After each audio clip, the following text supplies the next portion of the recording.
प्रिय मित्रों, अगर आप प्रार्थना कर रहे हैं और फिर भी उत्तर नहीं मिल रहा, तो ये संदेश खास आपके लिए है।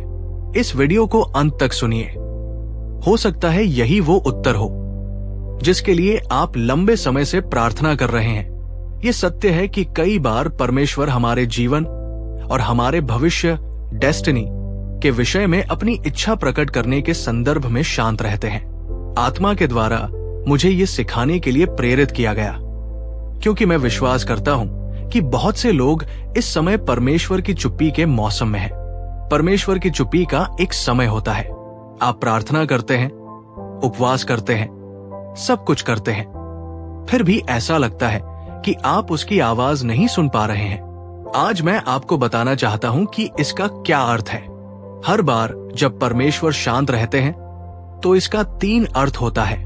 पहला, इसका अर्थ है कि वो आप पर काम कर रहे हैं। जब परमेश्वर शांत रहते हैं और अपनी इच्छा प्रकट नहीं करते, तो इसका कारण ये हो सकता है कि आप वो पात्र, वेसल, जिसे वो अपनी इच्छा पूरी करने के लिए उपयोग करेंगे, अभी निर्माण की प्रक्रिया में है। उस अवस्था में अपनी इच्छा प्रकट करना व्यर्थ होगा। इसलिए उसकी चुप्पी ये संकेत है कि आपको प्रशिक्षण और निर्माण की प्रक्रिया में बने रहना है, जब तक वो आपको उस योग्य पात्र में न बदल दे जो उसकी इच्छा को पूरा कर सके। कृपया बहुत ध्यान से सुनिए। परमेश्वर अभी किसी से बात कर रहे हैं। हे परमेश्वर, आप मेरे जीवन, मेरे परिवार और मेरे भविष्य के विषय में क्यों शांत हैं? हर बार जब परमेश्वर शांत रहते हैं, तो ये समझिए कि उसकी चुप्पी एक संदेश है। मैं उस पात्र को बना रहा हूं जिसे मैं अपनी इच्छा पूरी करने के लिए उपयोग करूंगा। कृपया ध्यान दीजिए। परमेश्वर यीशु पर 30 वर्षों तक शांत रहे। अपनी बाइबल पढ़िए। यीशु बचपन में परमेश्वर से संवाद करते हुए दिखाई नहीं देते, जबकि वो स्वयं परमेश्वर थे। उनके जन्म के समय परमेश्वर ने बोला, लेकिन उसके बाद फिर कोई स्पष्ट आवाज नहीं सुनाई देती। यीशु प्रार्थना करने लगे, वो सीखने लगे। 30 वर्षों तक हम यीशु के विषय में परमेश्वर की आवाज फिर से नहीं सुनते। जब परमेश्वर शांत हो तो अपना ध्यान उस पर नहीं, अपने आप पर केंद्रित कीजिए। वो उस पात्र में कुछ कर रहे हैं। यीशु 12 वर्ष की आयु में मंदिर में थे। यद्यपि वो परमेश्वर के अवतार थे, फिर भी उस अवस्था में वो परमेश्वर की इच्छा पूरी करने के लिए तैयार नहीं थे। उन्हें सीखना था, उन्हें बढ़ना था। लूका 2:52 में लिखा है कि उन चुप्पी के क्षणों में यीशु बुद्धि में बढ़ते गए, कद में बढ़ते गए और परमेश्वर तथा मनुष्यों की दृष्टि में अनुग्रह में बढ़ते गए। अपने चुप्पी के समय को व्यर्थ न जाने दे। जब परमेश्वर शांत हो तो अधीर होकर शिकायत करने के बजाय उसे आपको बनाने दीजिए। प्रभु, आपने इस विषय और उस विषय में अभी तक कुछ नहीं कहा है। इसका अर्थ ये है कि जिस पात्र को आप उस कार्य के लिए उपयोग करना चाहते हैं, वो अभी उस स्तर तक नहीं पहुंचा है जहां आपकी इच्छा प्रकट की जा सके। क्या कोई आज सीख रहा है? जो आप आज सीख रहे हैं, उसका उपयोग आप बहुत से लोगों की सहायता करने के लिए करेंगे। आप में से कुछ लोग इस संदेश के बाद अपने प्रियजनों को फोन करके कहेंगे, मैं सभा में गया था, मुझे कुंजी मिल गई, मुझे उत्तर मिल गया। जब आपने चमत्कारिक सभा में बार बार प्रार्थना की, जागरण किए, तब भी अधिकतर लोग परमेश्वर के उन्हें बनाने पर ध्यान नहीं देते, बल्कि केवल उसकी इच्छा जानना चाहते हैं। परमेश्वर जब भी अपनी इच्छा प्रकट करता है, तो उसके लिए एक विशेष संस्करण, वर्जन चाहिए होता है जो उस इच्छा को पूरा कर सके। यदि आप अभी वो संस्करण नहीं बने हैं, तो वो बोलना रोक देगा और आपके प्रशिक्षण पर ध्यान देगा। ये बहुत सामर्थी सत्य है। अब एक और उदाहरण देखिए, यूसुफ। जब यूसुफ ने स्वप्न देखा, बस वही अंत था। उसके बाद उसने कुछ और नहीं देखा, कुछ और नहीं सुना। सूरज, चांद और 11 तारे उसके भविष्य का स्वप्न। जब यूसुफ गड्ढे में डाला गया होगा, तो उसने अवश्य कहा होगा, हे परमेश्वर, समझाइए कि एक धर्मी व्यक्ति अपने ही भाइयों के द्वारा गड्ढे में क्यों डाला गया। परमेश्वर की ओर से चुप्पी। जब उसे मिस्र बेच दिया गया, चुप्पी। क्या वो कभी परमेश्वर की इच्छा से बाहर था? कृपया बताइए। भ्रम के समय में भी परमेश्वर आपको मार्गदर्शन दे रहा होता है। ये संदेश बहुत सामर्थी है। आप जितना भी उलझन में हो, परमेश्वर फिर भी आपको मार्ग दिखा रहा है। अब सुनिए, परमेश्वर कैसे मार्गदर्शन करता है। यदि परमेश्वर चाहता है कि आप बाएं जाएं और आपके भविष्य का द्वार वही है और आप सच्चे मन से विश्वास में दाएं चले जाते हैं, तो वो दाएं वाले द्वार को बंद कर देगा और बाएं ले आएगा, ताकि आप उसकी इच्छा से चूक न जाए। परमेश्वर इतना दृढ़ और सामर्थी है, इसे विश्वास कीजिए। आप में से बहुत से लोग नहीं जानते कि परमेश्वर कितना शक्तिशाली है। क्या आपने ये वचन पढ़ा है? सब बातें मिलकर भलाई को उत्पन्न करती है, हर किसी के लिए नहीं, बल्कि उनके लिए जो प्रभु से प्रेम रखते हैं। इसलिए जब भी आप अपने जीवन को न समझ पाएं, बस ये पूछिए, क्या मैं प्रभु से प्रेम करता हूं? यदि आपका प्रेम अब भी बना हुआ है, तो विश्राम कीजिए। समस्या तब शुरू होती है जब परीक्षाएं आपके प्रेम को छीनने लगती है, तब आप संकट में होते हैं। परमेश्वर की चुप्पी की व्याख्या यही है। हर बार जब वो शांत रहता है, तो वो पात्र पर काम कर रहा होता है। यूसुफ के जीवन में आई सारी त्रासदियों को देखिए। कुएं से लेकर गुलामी तक, जेल तक, जहां भी वो गया, वो सेवा करता रहा। वो कैदियों का प्रधान बन गया। और जब वो थोड़ा विश्राम करने ही वाला था, पोतीफर की पत्नी एक और परीक्षा लेकर आ गई। क्या हम समझ रहे हैं? यूसुफ जेल में था और उसके हाथ में पोतीफर की पत्नी का वस्त्र था। कोई कैसे विश्वास करता कि वो निर्दोष है जब उसके हाथ में वही वस्त्र था? फिर भी परमेश्वर मौन था, लेकिन वो यूसुफ को बना रहा। वो उन्हें कभी कैसे समझा पाता? अगला चरण ये था कि वो जेल में पहुंचा और वो वहां जेल में ही था। क्या आप जानते हैं कि उसके पास ठेस खाने के पूरे पूरे कारण थे?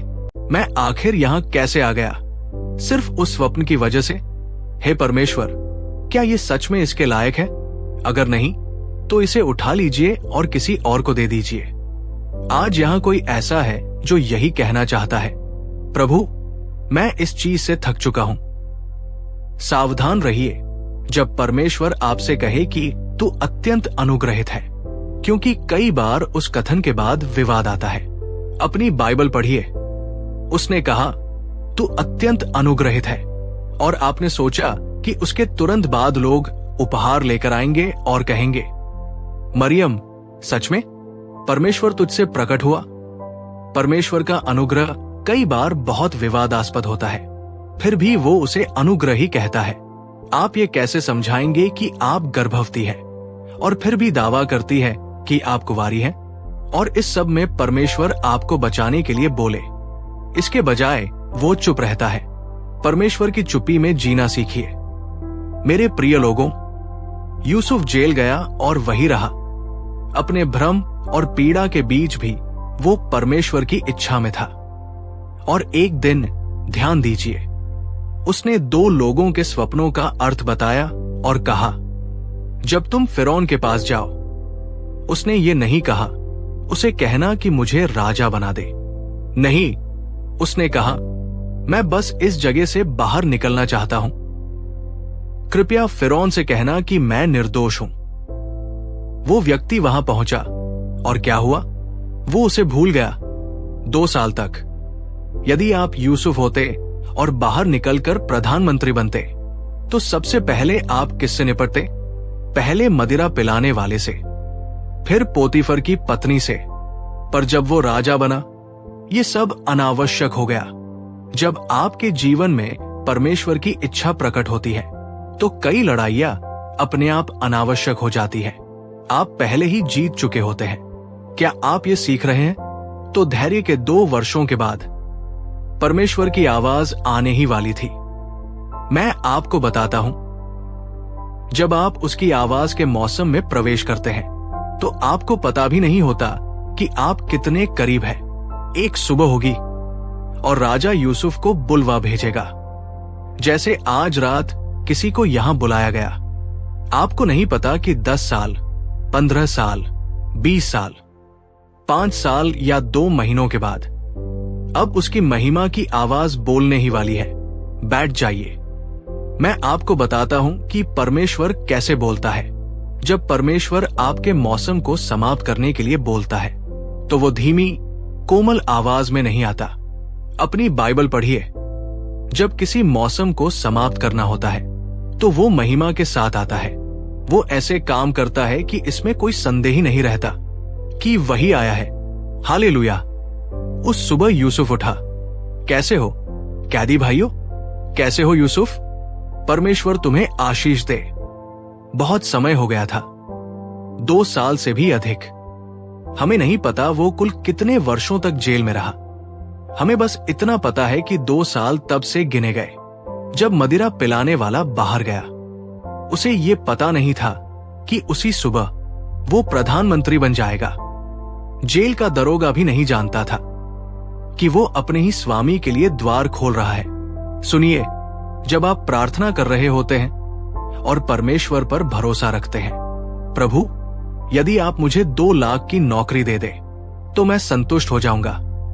लेकिन जिस दिन परमेश्वर की आवाज आपकी चुप्पी के मौसम में धैर्य रखने के कारण आपको सम्मान देने आएगी, कोई आपको फोन करेगा और कहेगा मैं देश छोड़ रहा हूं, मैं किसी को अपनी कंपनी का प्रमुख बनाना चाहता हूं, क्या आप ये जिम्मेदारी संभालेंगे? और आपको लगेगा कि ये सपना है। जब प्रभु ने सियोन की बंधुआई को लौटा दिया तो हम स्वप्न देखने वालों के समान हो गए। बैठ जाइए। राजा ने यूसुफ को बुलवाया और उसे काल कोठरी से बाहर लाया गया। निश्चय ही उसका हृदय जोर जोर से धड़क रहा होगा, क्योंकि उसे ये नहीं बताया गया था कि उसे क्यों बुलाया गया है। यदि राजा जेल से किसी को बुलाए तो या तो आप वापस जाएंगे या आपको मार दिया जाएगा। मैं कल्पना कर सकता हूं कि वो कांपते हुए राजा के सामने खड़ा है। महाराज, राजा ने कहा, मैंने एक स्वप्न देखा है और उन्होंने कहा है कि तुम स्वप्नों का अर्थ बता सकते हो। यूसुफ ने कहा, यह मेरी सामर्थ्य में नहीं है, परमेश्वर फिरौन को शांति का उत्तर देगा। फिर उसने स्वप्न बताया और समाधान भी बताया। 7 वर्षों तक 20% अन्न इकट्ठा करो। जब वो समाप्त हुआ, फिरौन ने कहा, जब परमेश्वर ने ये तुझ पर प्रकट किया है तो मिस्र में तुझसे अधिक योग्य कौन है? मैं फिरौन हूं और सिंहासन के अतिरिक्त तू मुझसे दूसरा होगा। और उसी क्षण वो प्रशासक बन गया। ध्यान दीजिए, जेल में रहते हुए वो बहुत कुछ कर सकता था। पैसे जुटा सकता था, घर बना सकता था, अपने जीवन का अर्थ खोज सकता था। पर जो कुछ वो जेल से बाहर करता वो सब एक ही दिन में उसे मिल गया। उसकी पत्नी मिली, उसे ढूंढने की जरूरत नहीं पड़ी। नाम बदला गया, राजसी वस्त्र पहनाए गए, सब कुछ एक ही दिन में। मैं आपको बताता हूं, जब आप प्रतीक्षा कर रहे हो तो ये मत सोचिए कि काश मैं ये कर रहा होता। सब कुछ योजना में है, प्रतिफल पहले से तय है। मुझ पर विश्वास कीजिए, प्रतिपूर्ति पहले से निर्मित है। सुनिए, हे हन्ना, तू लंबे समय से संतान के लिए प्रतीक्षा कर रही है, पर धैर्य रख। जो संतान आ रही है वो साधारण नहीं है, वही इस्राएल के राजाओं का अभिषेक करेगी। धैर्य रख। क्या आप जानते हैं धैर्य शक्तिशाली क्यों है? क्योंकि धैर्य आपके दर्द के माध्यम से वो करुणा इकट्ठी करता है जो आपको भविष्य की बड़ी जिम्मेदारियां संभालने योग्य बनाती है। जो चीजें बहुत आसान मिल जाती है उनके पीछे दर्द की स्मृति नहीं होती, और तब हम महान बातों के प्रति लापरवाह हो जाते हैं। क्या आप सोचते हैं कि X+2 वर्षों की कैद के बाद यूसुफ लापरवाह हो सकता था? जेल का दर्द उसे अपने कार्य को हल्के में लेने नहीं देगा। इसीलिए हम परमेश्वर को और गहराई से खोजते हैं, क्योंकि हमें पता है वो हमें कहां से निकाल कर लाया है। अब समापन करते हैं। जब परमेश्वर चुप होता है, पहला कारण, वो पात्र पर कार्य कर रहा होता है। दूसरा, वो उन सभी अन्य कारकों पर काम कर रहा होता है जो उसकी इच्छा पूरी करने के लिए आवश्यक है।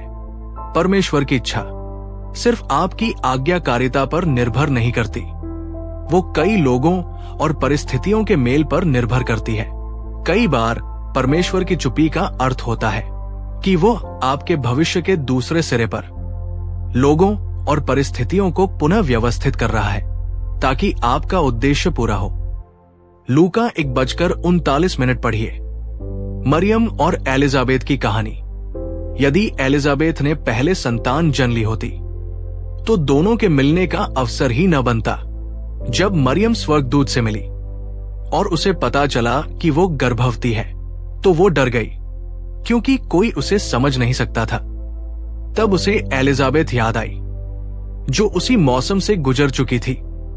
एलिजाबेथ की देरी का एक बड़ा कारण यह था कि यीशु और यूहन्ना बपतिस्मा देने वाले का समय एक दूसरे से जुड़ा था। जब यीशु बढ़ रहा था, यूहन्ना भी जंगल में तैयार हो रहा था। यदि यूहन्ना पहले पैदा हो जाता तो वो यीशु के लिए प्रतीक्षा नहीं कर पाता, इसीलिए एलिजाबेथ को प्रतीक्षा करनी पड़ी। कई बार परमेश्वर की चुप्पी का अर्थ होता है कि वो अन्य हड्डियों को हड्डियों से जोड़ रहा है ताकि आपकी नियति और उद्देश्य पूरी तरह समझ में आए। हालेलुया! क्या आप समझ रहे हैं कि मैं क्या कह रहा हूं? हाँ, अब हम आगे बढ़ते हैं। पद 39-40। मरियम उठकर यहूदिया के पहाड़ी प्रदेश में स्करिया के घर गई और एलिजाबेथ का अभिवादन किया। पद 41। और ऐसा हुआ कि जैसे ही एलिजाबेथ ने मरियम का अभिवादन सुना, उसका गर्भस्थ शिशु उछल पड़ा और एलिजाबेथ पवित्र आत्मा से भर गई। मैं तो सोच रहा था कि परमेश्वर चुप है, तो पवित्र आत्मा फिर भी एलिजाबेथ के द्वारा बोल सकता था, तो वो इतने समय तक क्यों नहीं बोला? मैंने सोचा था कि एलिजाबेथ पीछे हट गई है, कि वो फिर कभी परमेश्वर की आवाज नहीं सुनेगी। लेकिन जैसे ही वो मरियम से मिली, पवित्र आत्मा फिर आया और उसने कहना शुरू किया, तू स्त्रियों में धन्य है और तेरे गर्भ का फल धन्य है। अगला पद, ये मुझे कैसे मिला कि मेरे प्रभु की माता मेरे पास आए? क्या आप भविष्यवाणी देख रहे हैं? एलिजाबेथ को किसने बताया कि ये जवान लड़की अपने प्रभु को गर्भ में लिए हुए है? पद 44। देखो, जैसे ही तेरे अभिवादन का शब्द मेरे कानों में पड़ा, बालक आनंद से मेरे गर्भ में उछल पड़ा। नियति का संबंध जुड़ गया। मैं आपको ये बताना चाहता हूं, आप में से कुछ लोगों के जीवन में परमेश्वर जो देरी कर रहा है, उसका कारण यह है कि आपकी नियति के नक्शे में जो व्यक्ति आपको जोड़ने वाला है, वो अभी अभी नया जन्म पाया है। इसीलिए परमेश्वर हम जैसे लोगों को अभिषेक दे रहा है कि हम उस व्यक्ति को जल्दी प्रशिक्षण दें, ताकि वो उस स्तर तक पहुंचे जहां वो नियति का संबंध हो सके। क्या आप समझ रहे हैं? अब कल्पना कीजिए, बोआज इधर उधर घूम रहा है और कह रहा है, मैं एक जिम्मेदार आदमी हूं, क्या मुझे विवाह के लिए एक अच्छी पत्नी नहीं मिलेगी? जबकि पर्दे के पीछे परमेश्वर कुछ कर रहा था। रूथ और नाओमी को तैयार कर रहा था, यीशु की परदादी को, और उस आदमी को पता भी नहीं था कि वो यीशु का परदादा बनेगा। मैं आपको ये बताता हूं, जब भी आप परमेश्वर को नहीं समझ पाते, तब भी धन्यवाद दे और जान ले कि वो कुछ कर रहा है। वो एक मेज सजा रहा है, ऐसी चीजें ठीक कर रहा है जिनके लिए आपको फिर कभी जीवन में परेशानी नहीं उठानी पड़ेगी। कई वर्षों तक जारिया में हम सेवकाई के लिए जमीन खोजते रहे। कोई भी सेवकाई बिना संपत्ति के इतने समय तक नहीं टिक सकती। हमने प्रार्थना की, उपवास किया। मैंने कहा, प्रभु, जारिया में हमारे लिए जमीन होनी ही चाहिए। लेकिन जब मैंने ये शिक्षा सीखी तो समझ गया कि कुछ हो रहा है और मैं शांत रहा। एक दिन मैंने सपना देखा। मैंने जारिया के शिक्षण अस्पताल के ठीक सामने एक खाली जमीन देखी। प्रभु ने मुझसे कहा, यही वो जगह है जिसे तुम एक दिन खरीदोगे। वहां सड़क बनाने के लिए खुदाई हुई थी, इसलिए जमीन सस्ती थी और परमेश्वर ने वही जमीन हमारे लिए बचा कर रखी। इतनी बड़ी जमीन, 36 प्लॉट, जारिया में मिलना बहुत बड़ी बात है और वही परमेश्वर ने उसे संभाल कर रखा। मैं निश्चित हूं कि वो बंधा हुआ गधा सोच रहा होगा। मैं यहां क्यों बंधा हूं? मेरे साथी घूम रहे हैं और मैं यही रुका हूं। उसे नहीं पता था कि उसे यीशु की विजयपूर्ण प्रवेश यात्रा के लिए सुरक्षित रखा गया है।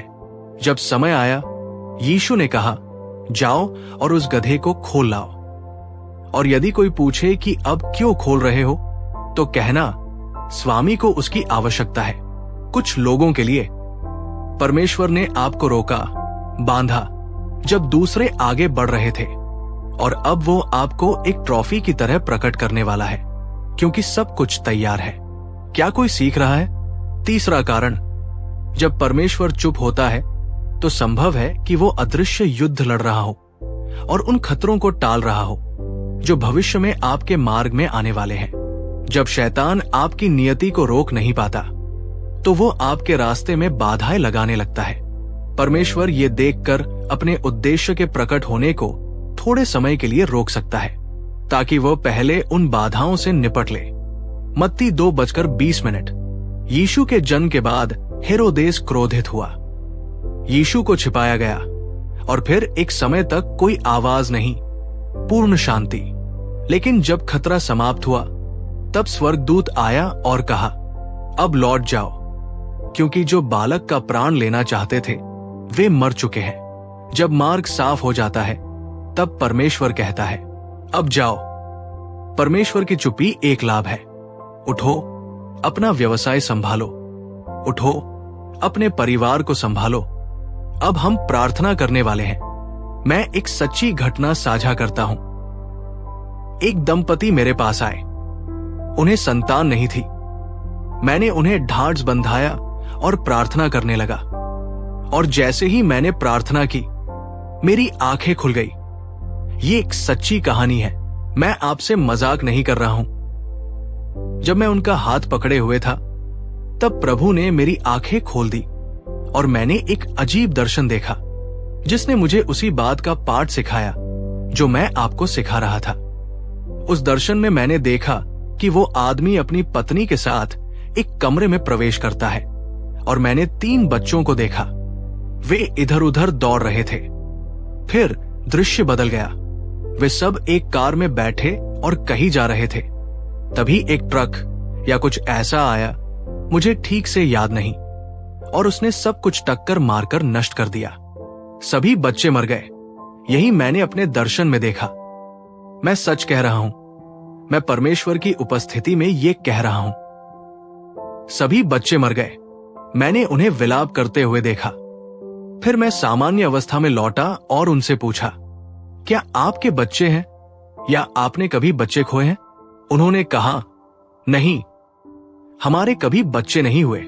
मैंने कहा, धन्यवाद दीजिए। आप नहीं जानते कि परमेश्वर आपको किस बात से बचा रहा था। क्या आप समझ रहे हैं कि मैं क्या कह रहा हूं? देखिए, जब आप परमेश्वर के साथ चलते हैं और जब परमेश्वर कहता है धन्यवाद दो, तो बस धन्यवाद दीजिए।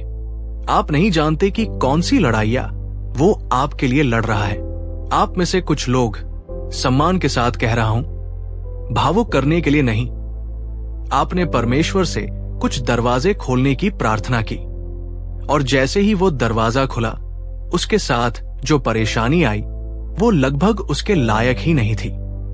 और परमेश्वर कह रहा है, मैं नहीं चाहता कि ऐसा फिर से तुम्हारे साथ हो। मुझे शैतान द्वारा तय की गई लड़ाइयों से निपटने दो, तब तुम्हारा प्रवेश विजयी होगा। क्या कोई समझ रहा है कि मैं क्या सिखा रहा हूं? ये बहुत बहुत शक्तिशाली है। यदि आप परमेश्वर के इस पक्ष को नहीं समझेंगे, तो आप तब भी धन्यवाद नहीं दे पाएंगे जब आप उसे समझ नहीं पा रहे होंगे। यदि परमेश्वर ने मूसा को अतिरिक्त 30 वर्षों तक प्रशिक्षित न किया होता और केवल भविष्यवाणी पूरी करने के दबाव में उसे समय से पहले आगे बढ़ा दिया होता, तो संभव है कि वे मिस्र से तो निकल आते, लेकिन सब मर जाते। इतने प्रशिक्षण के बाद भी उस पीढ़ी में केवल यहोशू और काले भी प्रतिज्ञा किए हुए देश में प्रवेश कर पाए। तो फिर आप सोचेंगे, इतनी जल्दी क्या थी? क्या आपने शूनेम की स्त्री की कहानी पढ़ी है? वही जिसे एक पुत्र मिला और बाद में वो मर गया। याद है, एक समय भविष्यद्वक्ता वहां से गुजरता था और वो उसे देखकर कहती थी, कृपया मुझे आपको आदर देने दीजिए। मैं पहचानती हूं कि आप परमेश्वर के जन हैं। एक दिन उसने कहा, हर बार जब तुम किसी अनुग्रह का आदर करते हो तो वो अनुग्रह तुम्हें आशीष देने के लिए उकसाया जाता है। उसने पूछा, मैं तुम्हारे लिए क्या करूं? क्या मैं सरकार से बात करूं? उसने कहा, नहीं, मैं अपने लोगों के बीच रहती हूं। उसने पूछा, क्या तुम्हारा कोई पुत्र है? उसने कहा, नहीं। उसने कहा, जीवन के समय के अनुसार तुम्हें एक पुत्र होगा। मैं उस दिन की कल्पना कर सकता हूं जब वे बच्चे के साथ नाच रहे होंगे, हालेलुया गा रहे होंगे, ये जाने बिना कि थोड़े ही समय बाद वो बच्चा मर जाएगा। और बच्चा मर गया। वे गहाजी को ले आए, लेकिन उसकी आत्मिक स्थिति ने अभिषेक को काम करने नहीं दिया। वो लाठी लेकर आया, लेकिन कुछ नहीं हुआ, क्योंकि बात केवल लाठी में नहीं है। तुम्हारा हृदय वो बैटरी है जो उस लाठी को शक्ति देता है। यदि तुम्हारे हृदय की दशा भ्रष्ट है तो तुम असली लाठी भी पकड़ लो, फिर भी कोई नहीं जगेगा। अंत में भविष्यद्वक्ता को स्वयं आना पड़ा। वो हमें ये सिखा रहा था कि जब परमेश्वर तुम्हें सफलता देता है तो उसके संरक्षण की जिम्मेदारी भी वही लेता है। अब मैं आपको ये बताना चाहता हूं, ध्यान से सुनिए। हर बार जब अज्ञानता में आप परमेश्वर की सत्यनिष्ठा पर सवाल उठाते हैं, वो आपको आपकी इच्छा के अनुसार चलने देता है, लेकिन फिर आपको उसके परिणामों के लिए तैयार रहना होगा।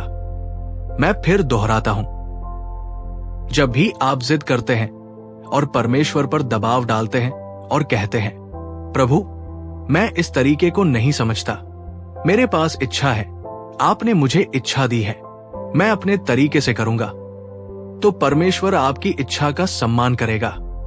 उसी तरह जैसे एक पापी कह सकता है, मुझे परवाह नहीं, अपना क्रूस उठाओ और चले जाओ।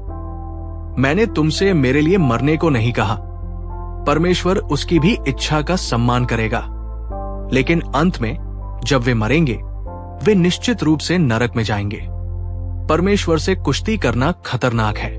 यह संभव है कि आप परमेश्वर से कुश्ती करें और जीत भी जाए, लेकिन सुनिए, हर बार जब आपकी इच्छा परमेश्वर की इच्छा को हरा देती है तो अपने लिए डरना शुरू कर दीजिए।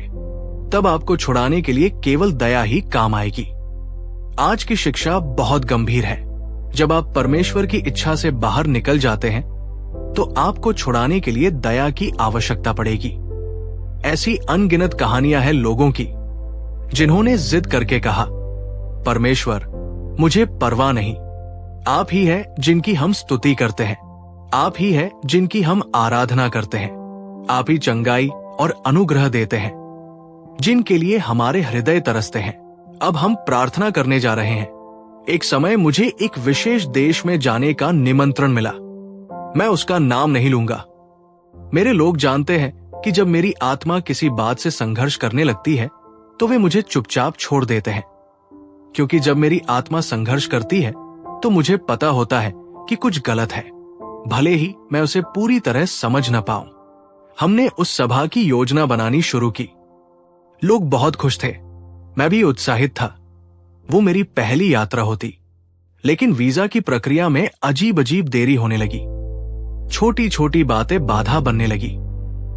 एक समय मैंने कहा, रुकिए, कुछ गलत है, मैं परमेश्वर के साथ अपने चलने को जानता हूं।